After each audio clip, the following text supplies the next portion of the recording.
तू लोग जैसे हटाएगा कि हम उतर जाए।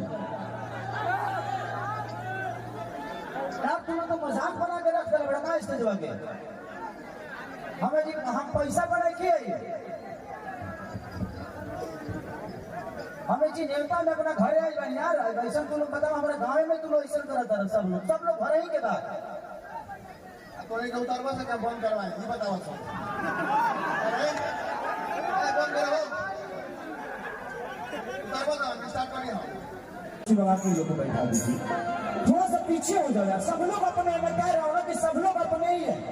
और जब अपने ही यहाँ चले जाएंगे तो जो उनके गेस्ट आए वो कहाँ जाएंगे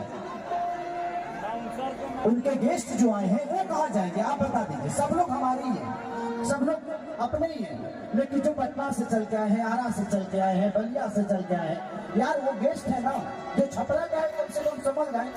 कि भाई उनका भी एक अस्तित्व है यार। थोड़ा सा पीछे हटेंगे आप लोग बाउंसर लोग पीछे हटेंगे आप लोग पीछे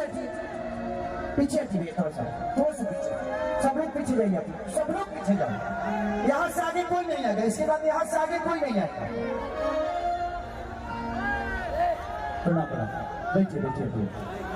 यहाँ से पीछे कोई नहीं है आप लोग थोड़ा पीछे जाइए जहाँ पे गेट है ना वहाँ पे रहिए। यहाँ पे आप लोग आ जाते हैं तो उसके बाद सब लोग पीछे से चढ़ जाते हैं व्यवस्था